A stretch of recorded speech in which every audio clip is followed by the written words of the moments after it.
The morning mist hung heavy over Kensington Palace as Catherine stood by the tall windows of their private apartment.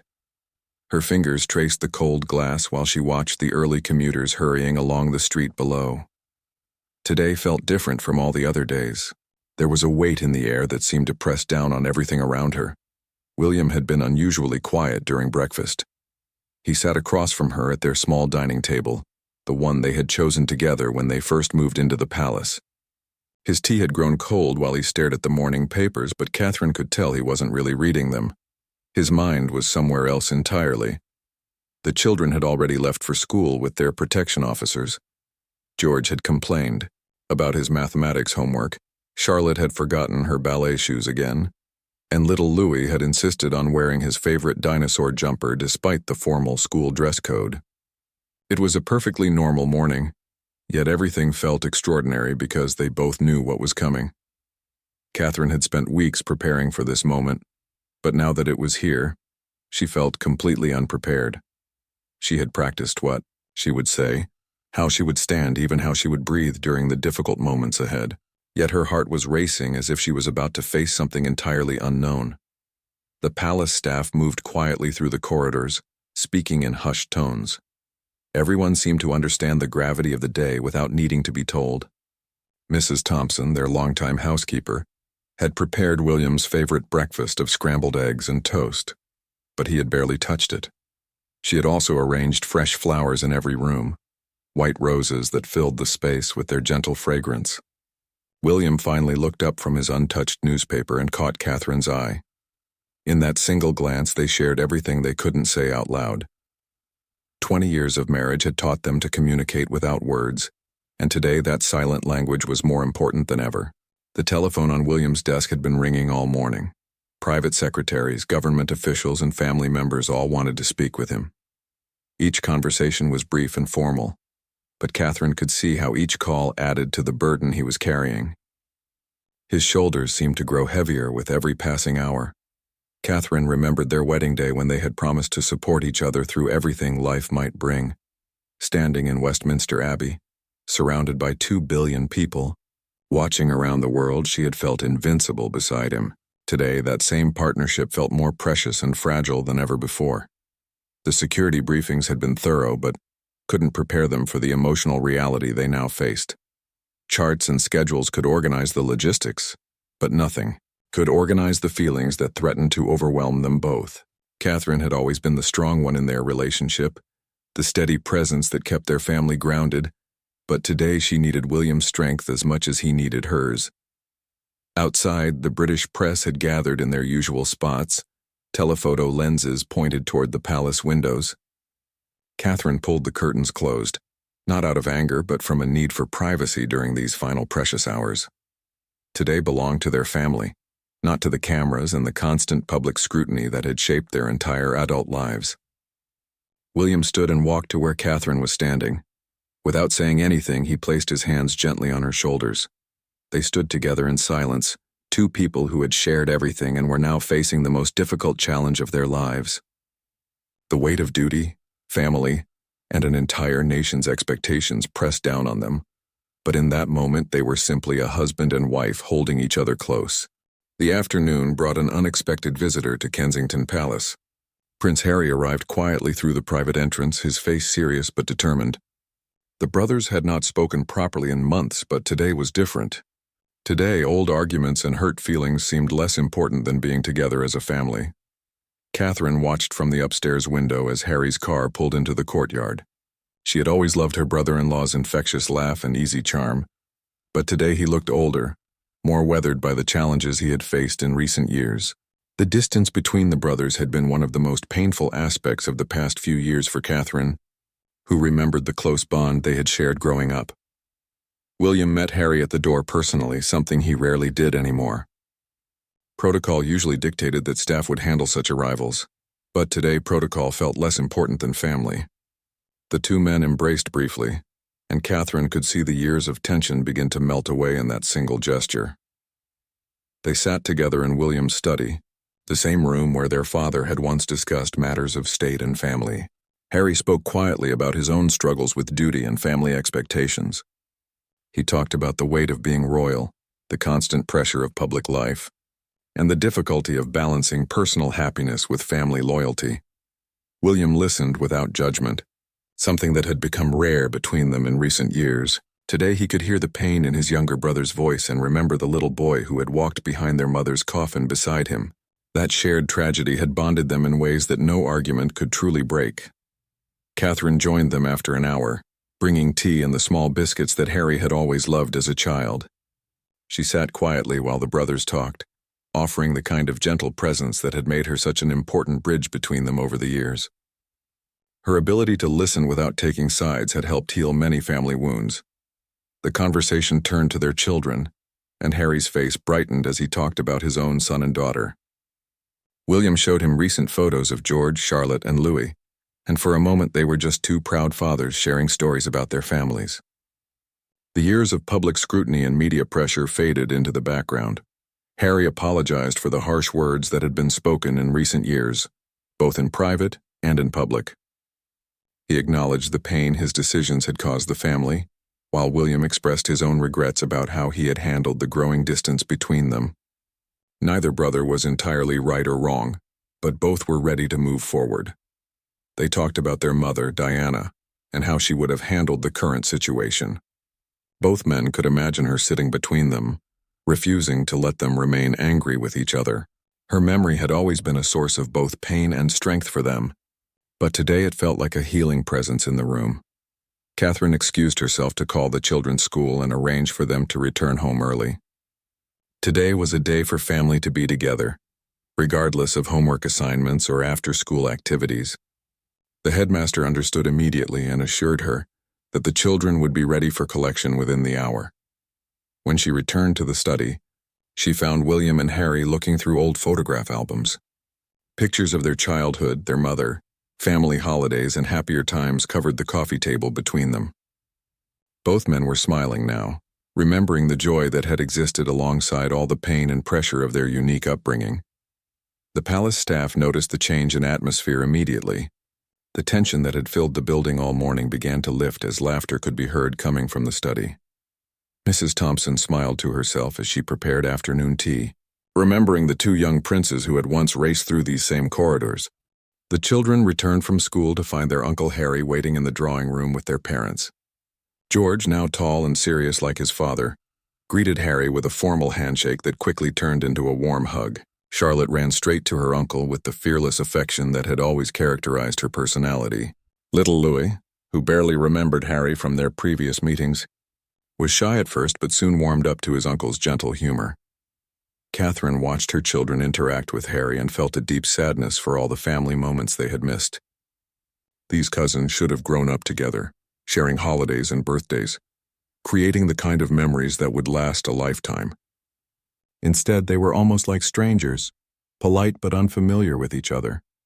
Harry had brought small gifts for each child, carefully chosen presents that showed he had been thinking about them despite the distance. For George, there was a book about African wildlife photography. Charlotte received a beautiful bracelet with small charms representing different countries. Louis was delighted with a stuffed lion that immediately became his new favorite companion. The family gathered in the informal sitting room, the one with comfortable sofas and family photographs covering every surface. William sat with Louis on his lap while Catherine curled up beside Charlotte on the large sofa. Harry chose the chair their father had always preferred, and George sat cross-legged on the carpet, already absorbed in his new book. They talked about ordinary things at first. Charlotte showed Harry her latest drawings, detailed pictures of horses and castles that revealed her artistic talent. George explained his current passion for environmental science and his plans to study conservation when he was older. Louis demonstrated how his new stuffed lion could roar, much to everyone's amusement. Catherine served tea in the china cups that had belonged to Diana, a tradition she had maintained throughout her marriage to William. The delicate blue and white pattern always reminded her of the mother-in-law she had never met, but whose presence seemed to fill the room whenever the family gathered like this. As the afternoon wore on, the conversation became more serious. William explained to the children that significant changes were coming to their family life. He spoke carefully, choosing words that would help them understand without frightening them. Catherine watched her children's faces, ready to provide comfort if needed. George, being the oldest, grasped the implications more quickly than his siblings. His face became serious as he processed what his father was telling them. Charlotte asked practical questions about their routines and activities, while Louis seemed more interested in his lion than the adult conversation happening around him. Harry shared stories about his own childhood experiences with change and uncertainty. He talked about how their grandmother, the Queen, had always emphasized the importance of family staying together, even when circumstances shifted around them. His words carried weight because the children knew he had faced his own difficult transitions. The family cook had prepared a special dinner, all of the children's favorite foods served together regardless of whether they normally belonged on the same menu. Fish and chips sat alongside Charlotte's beloved pasta, while Louis's preferred chicken nuggets were arranged carefully on fine china plates. It was a meal that perfectly captured the mixture of ordinary family life and extraordinary circumstances. During dinner, Catherine noticed how William kept glancing at his watch. She knew he was thinking about the speech he would need to give later that evening, the words that would change everything for their family and their country. The weight of those coming moments seemed to grow heavier as the day progressed. After dinner, they moved to the music room where Charlotte played piano for her uncle. Her small fingers moved confidently across the keys as she performed a piece by Chopin that she had been practicing for months. Harry listened with genuine appreciation, and Catherine felt proud of her daughter's growing talent and confidence.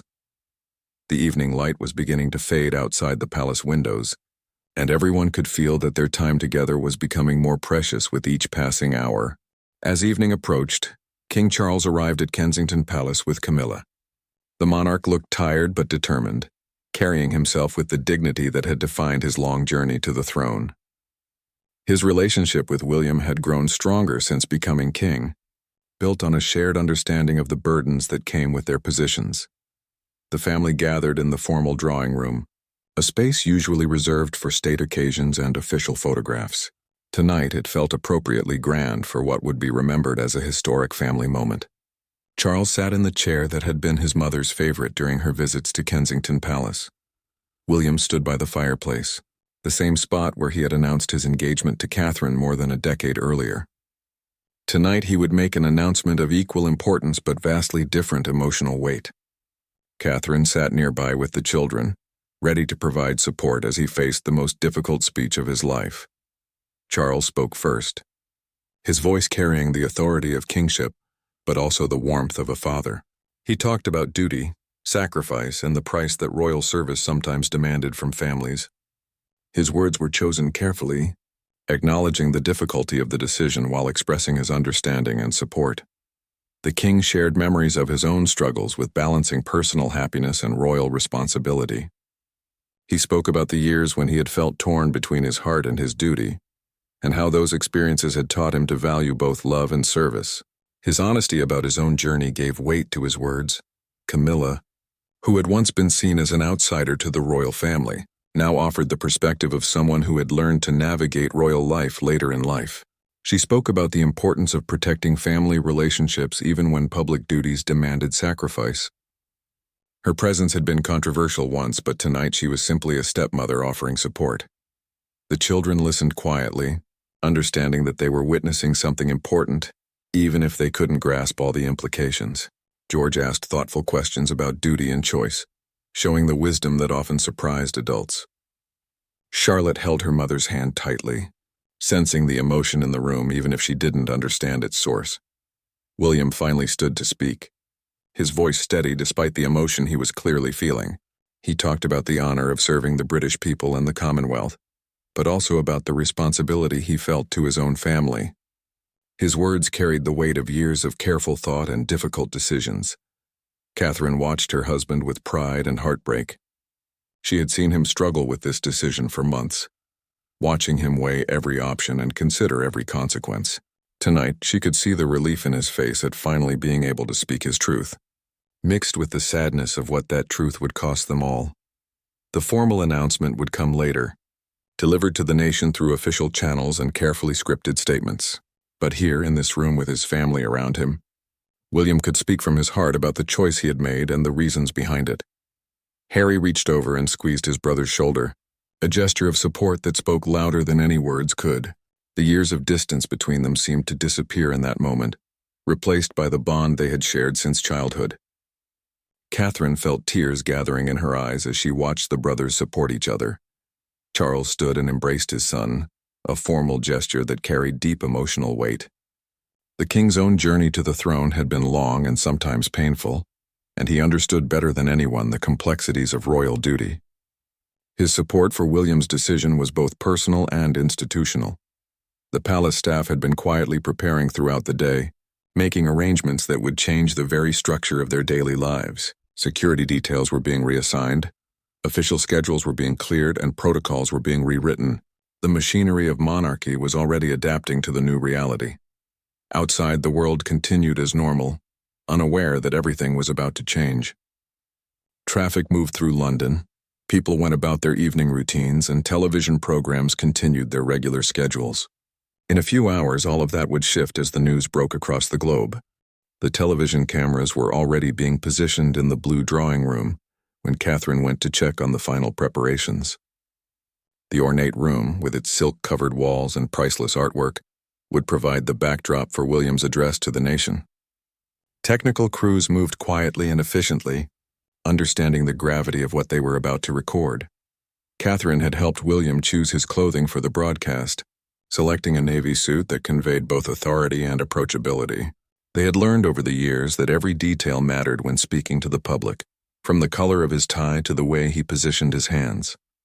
Tonight, those details felt more important than ever. The children had been put to bed with extra bedtime stories and gentle reassurances.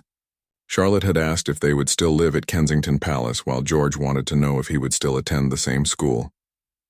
Louis, too young to fully understand what was happening, had simply asked if Daddy would still be home for breakfast tomorrow. Catherine sat with each child individually, answering their questions as honestly as she could while protecting them from the full weight of adult concerns. She promised that some things would change, but that their family's love for each other would remain constant. These conversations were perhaps the hardest part of the entire day.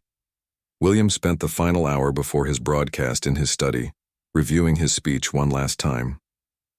He had written it himself with input from constitutional experts and family advisors, but the words were entirely his own.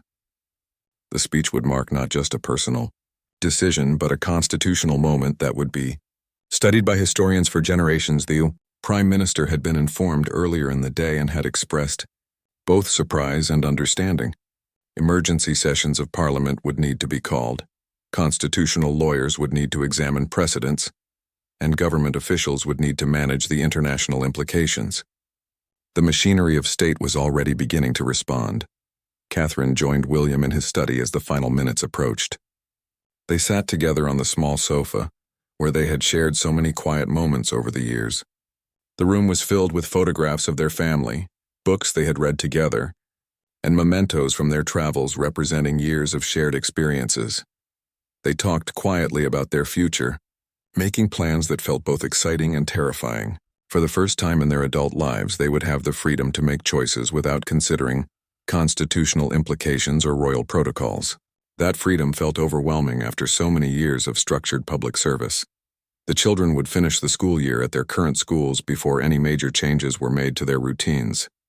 Catherine and William had agreed that stability for George, Charlotte, and Louis was their highest priority during the transition period. Every decision about their future would be made with the children's well-being as the primary consideration. William's private secretary knocked gently on the study door to indicate that the television crew was ready. The director had worked with the royal family many times before and understood the importance of creating a calm, respectful atmosphere for such a significant moment. Everything had been prepared with meticulous attention to detail. Catherine walked with William to the blue drawing room, where the cameras waited. She would not appear in the broadcast herself, but her presence nearby provided the emotional support he needed. They paused outside the door for a final embrace, drawing strength from each other before facing the cameras and the world. The makeup artist made final adjustments to ensure William looked his best under the television lights. The sound technician checked his microphone levels, and the director confirmed that all the technical elements were ready. In broadcasting centers across Britain and around the world, producers were preparing to interrupt regular programming for this unprecedented announcement. William took his seat in the chair that had been positioned to provide the best camera angle. Behind him, carefully chosen artwork and furnishings represented the dignity and history of the British monarchy. The setting was designed to honor the institution even as he prepared to step away from it. The final countdown began, and Catherine found herself holding her breath as her husband prepared to change their lives forever. The red recording light illuminated, and William began to speak to the nation with a calm dignity that belied the emotional weight of his words.